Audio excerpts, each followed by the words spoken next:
Vamos, como siempre, con las noticias de las 7 con la ayuda de don Guillermo Díaz.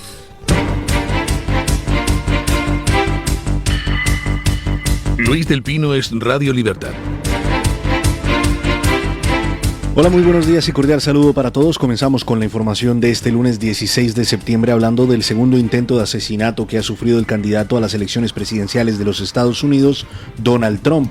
El último intento se presentó ayer mismo mientras el candidato republicano jugaba al golf en uno de sus campos en Florida. Es ahí cuando el servicio secreto detectó un rifle que apuntaba a través de una verja. Los hechos se presentaron cerca de la 1:30 hora local. Los agentes que protegían al expresidente, al percatarse del inminente peligro, abrieron fuego en contra del atacante. Sin embargo, el agresor se dio a la fuga en un coche, dejando atrás un fusil de asalto AK-47 y 2 mochilas, con una cámara con la que se supone que grabaría el atentado.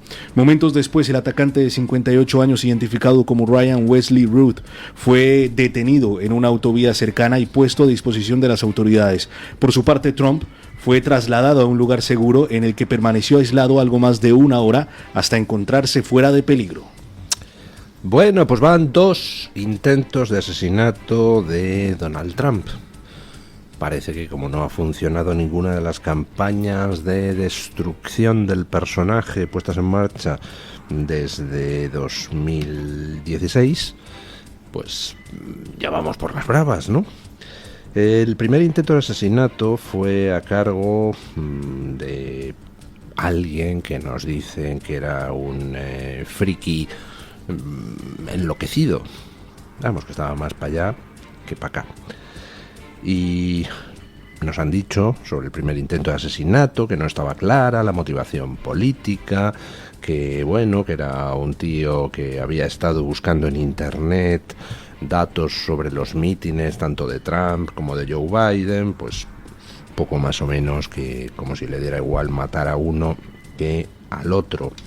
Y nos dijeron que no estaba muy clara la motivación política de esa persona, que no estaba muy claro cuáles eran sus orientaciones ideológicas.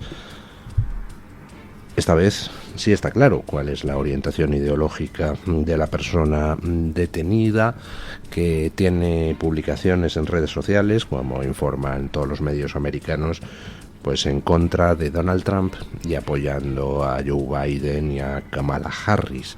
En este caso no hay duda de que era pues otro loco, posiblemente un loco friki, como ahora les comentaré, pero de una orientación concreta muy clara, y en este caso el objetivo era asesinar específicamente a Donald Trump. Muy peculiar, de nuevo, el hueco de seguridad, el perímetro de seguridad de los servicios secretos. Ya saben ustedes que en el primer intento de asesinato pues surgieron dudas y voces de protesta sobre el peculiar perímetro de seguridad que se estableció, que dejó fuera del perímetro controlado por el servicio secreto ese tejado al que se pudo encaramar el primer terrorista y desde el que disparó contra Donald Trump.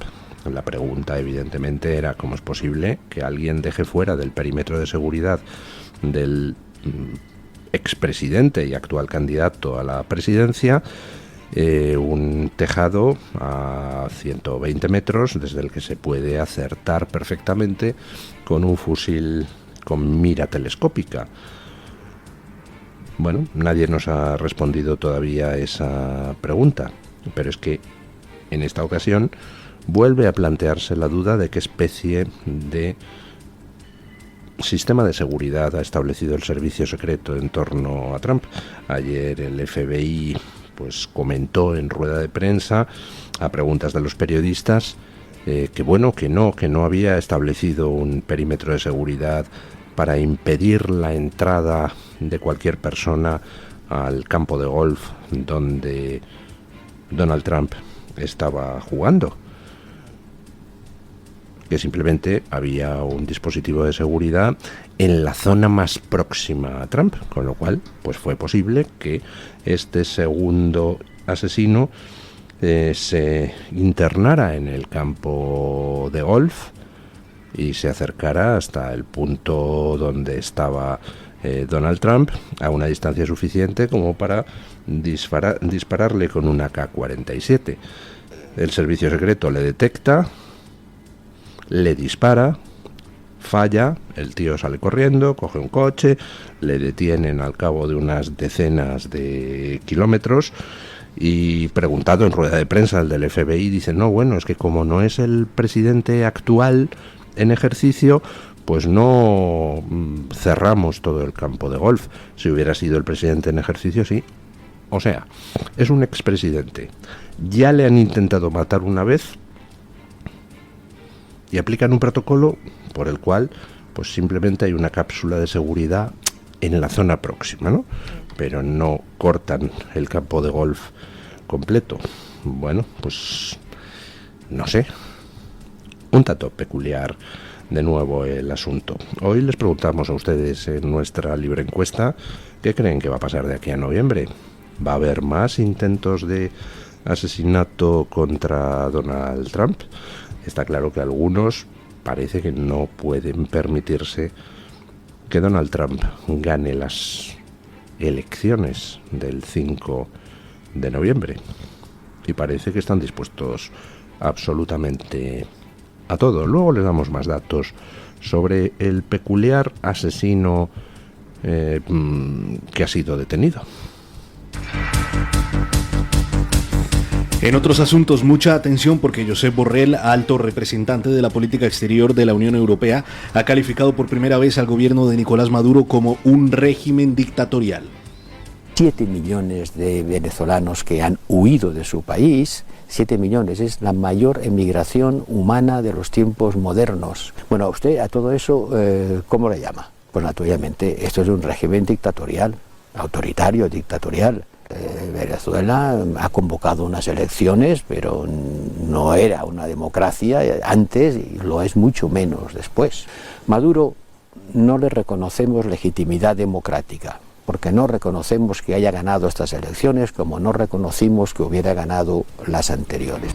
Es la primera vez que el responsable de coordinar la acción exterior de Bruselas define de esta manera a Venezuela y eleva así la presión sobre el Ejecutivo de España, quienes todavía no lo han hecho. El mensaje lo ha transmitido durante una entrevista concedida a Telecinco.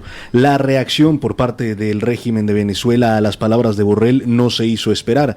Fue el ministro de Exteriores, Iván Gil, en un mensaje en su cuenta de Telegram, quien dijo lo siguiente: cuando decimos el basural de la historia, nos referimos al lugar donde está Borrell ahora.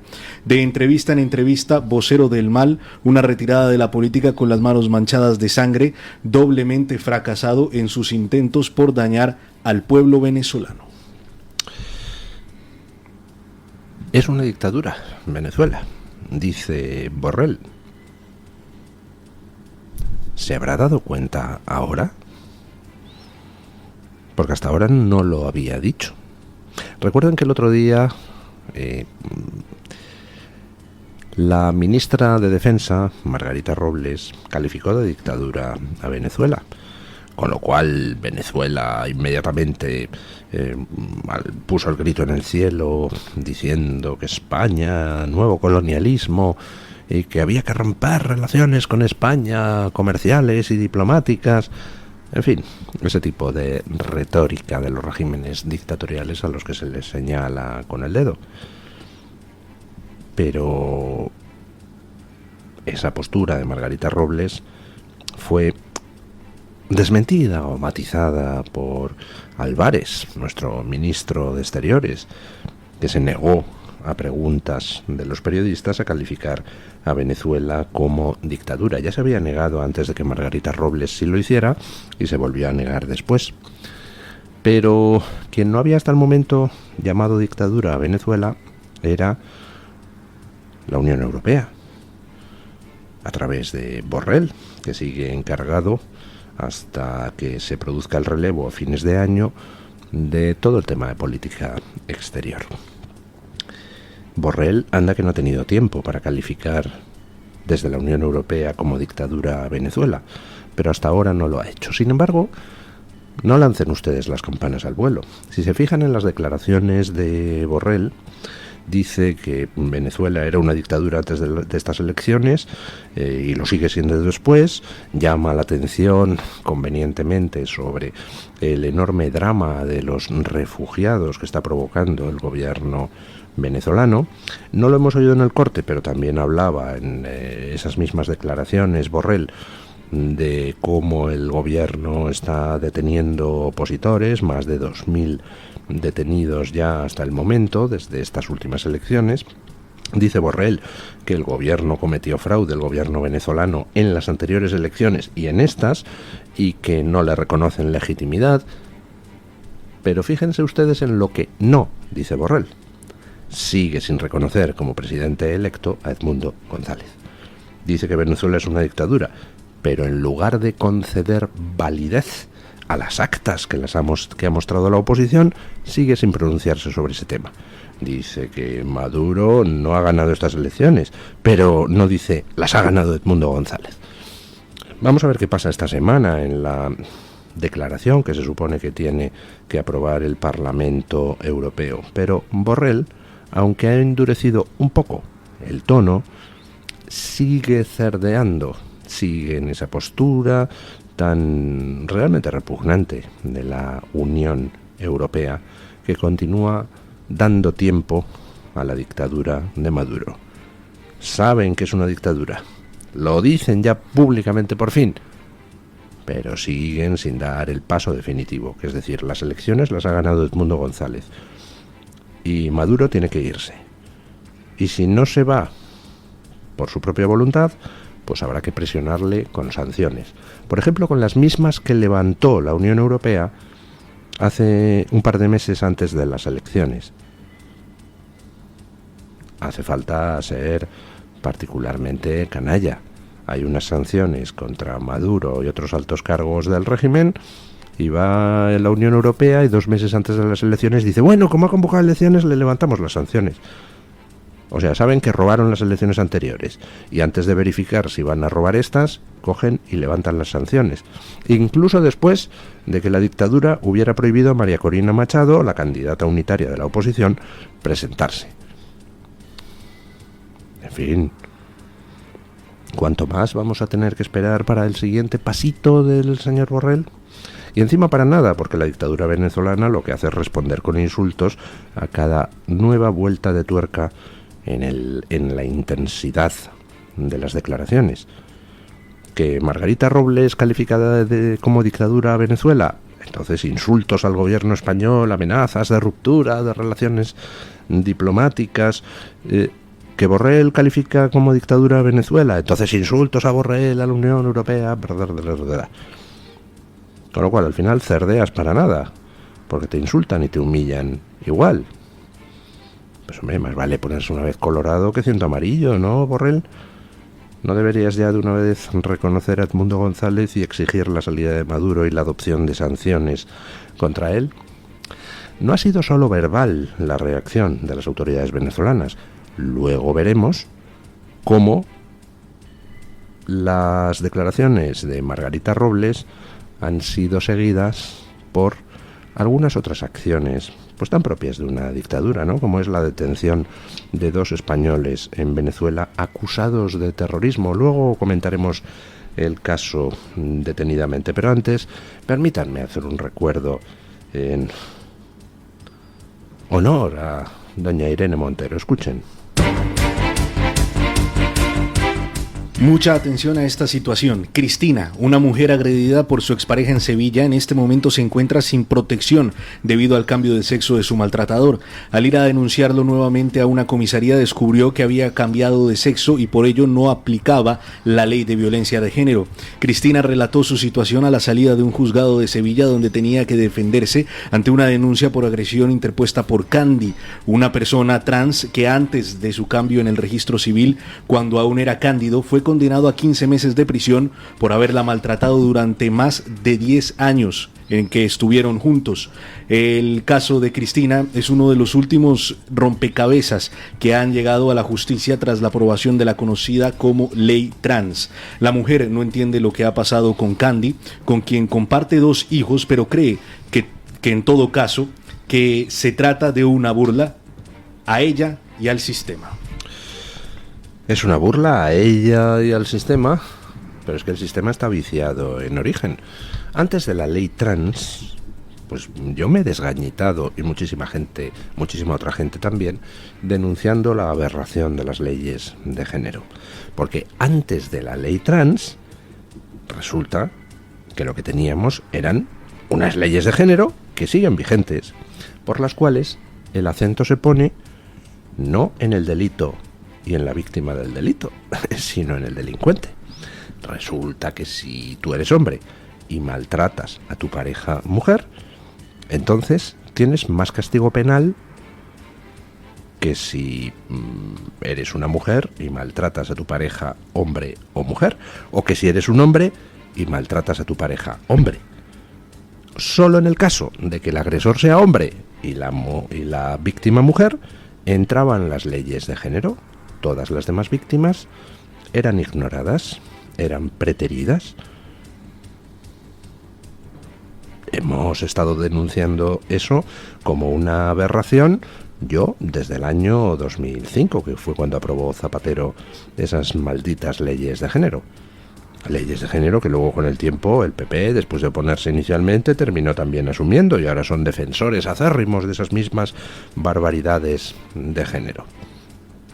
Lo dijimos en su día, que es la negación de la justicia el que una mujer tenga más protección si es agredida por un hombre que si es agredida por otra mujer. ¿Por qué? Si la víctima es la misma.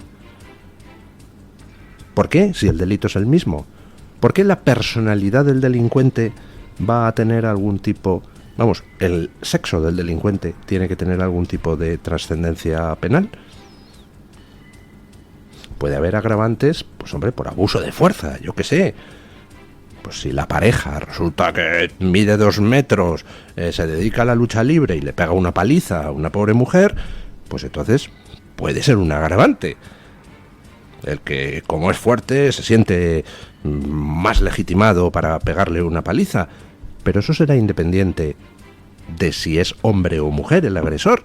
Si es una mujer que se dedica a la lucha libre y mide 2 metros y le pega una paliza a su pareja mujer, pues hombre, tendrá que tener el mismo castigo que si el agresor es hombre. Pues no, las leyes de género solamente protegían a la mujer agredida por un hombre, no a la mujer agredida por otra mujer, ni al hombre agredido por un hombre o una mujer. ¿Qué ha pasado? Pues que con Irene Montero esto ya se ha ido de madre, porque como ha metido encima de una aberración que eran las leyes de género, otra aberración que era la ley trans, pues ahora resulta que tú te levantas por la mañana, te has estado dedicando durante 10 años a agredir a tu pareja mujer, y te levantas una mañana y dices, y ahora me siento mujer, y declaras que te sientes mujer. Y entonces resulta que esa mujer que tenía una protección especial por ser mujer agredida por un hombre, pues ahora se queda sin esa protección especial porque el que la agrede se ha declarado mujer. Tócate las narices. Tenemos una aberración, las leyes trans, que resulta que hace inútil otra aberración, que eran las leyes de género.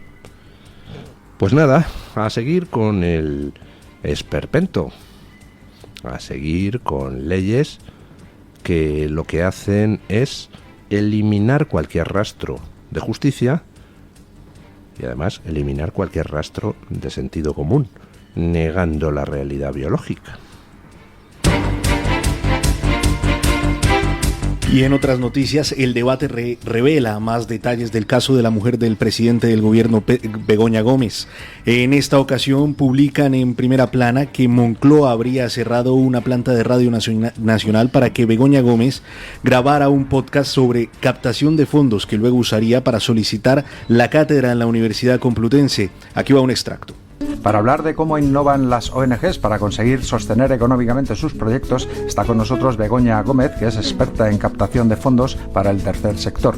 Begoña, muchas ONGs se preguntan cómo buscar apoyos efectivos y la respuesta es innovando, pero ¿cómo se innova en esto? La innovación tiene que ver ahora mismo mucho con lo que es la transformación digital y la transformación digital nos da el paso definitivo a la profesionalización del sector, de tal manera que somos más sostenibles, somos más eficaces y la transformación digital innova en los diferentes canales que tenemos que utilizar para acercarnos a ese socio potencial. De esta manera, el debate revela un episodio del podcast que podría adherirse a la causa judicial al tratarse de la utilización de recursos públicos en beneficio propio. Durante la grabación, la mujer de Sánchez iba acompañada del periodista Miguel Ángel Oliver, que en esos momentos ostentaba el cargo de secretario de Estado de Comunicación, y además iba acompañada de 3 funcionarios más. Fíjense en cómo presentaba Televisión Española a Begoña Gómez, experta en captación de fondos para el tercer sector. Ya el solo hecho del concepto, es decir, que haya gente especializada en captación de fondos para ONGs, pues indica hasta qué punto hemos profesionalizado lo que es el saqueo de las arcas del Estado. Ya hay gente que se ofrece como experta para ayudar a las ONGs a esquilmar al ciudadano a través de los gobiernos. Pues muy bien, magnífico. Pero es que encima Begoña Gómez, que la presentaban como Begoña Gómez, experta en captación de fondos, o sea, tiene narices que a la presidenta, a la mujer del presidente del gobierno se la presente como experta en captación de fondos. O sea, es que no tienen límite estos tíos. Bueno, pues resulta que la presentan como experta en captación de fondos y ahora nos enteramos de que han grabado esa especie de cuña publicitaria que luego ella utiliza para que le den la cátedra en la Complutense, cerrando toda una planta de Radio Nacional de España. ¿Cuánto cuesta eso? En tiempos leí que Dodi Al-Fayed llegó una vez a los almacenes Harrods y dijo que quería que cerraran los almacenes para que comprara su mujer o sus mujeres, no sé si tenía varias, ahí en Harrods, ellas solas. Harrods le contestó que lo sentían mucho, pero que no hacían eso. Entonces él dijo que no. Dice, ¿cuánto cuesta Harrods? Y se lo compró. Bueno, pues Radio Nacional le dicen, oye, que cierres una planta para que Begoña Gómez grabe un podcast que luego va a usar para pedir la cátedra. ¿Cuánto cuesta eso? ¿Lo ha pagado Begoña Gómez?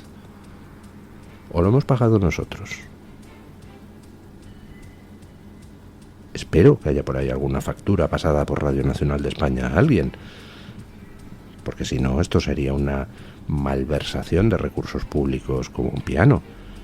Y quien haya autorizado esto en Radio Nacional de España tendría que dar explicaciones. Por eso digo, supongo yo que habrá una factura, que Radio Nacional de España habrá facturado a alguien por cerrarle una planta para grabar un anuncio publicitario. Un anuncio publicitario de algo que todavía además ni estaba, para conseguir una cátedra en la Universidad Complutense. No sé, es una especie de sensación completa de impunidad en la que se mueve toda esta gente. Están tan convencidos de que hay primos que les van a seguir votando que les da igual todo. O sea, no tienen ni el más mínimo decoro, ni por supuesto el más mínimo respeto por el Código Penal. Vamos con doña Laura Fernández Cañas para que nos cuente qué trae hoy OK Diario en la portada. Buenos días, doña Laura. Muy buenos días a los oyentes de Radio Libertad. Una semana más y nosotros volvemos por aquí para contarles lo que llevamos hoy en la portada de OK Diario.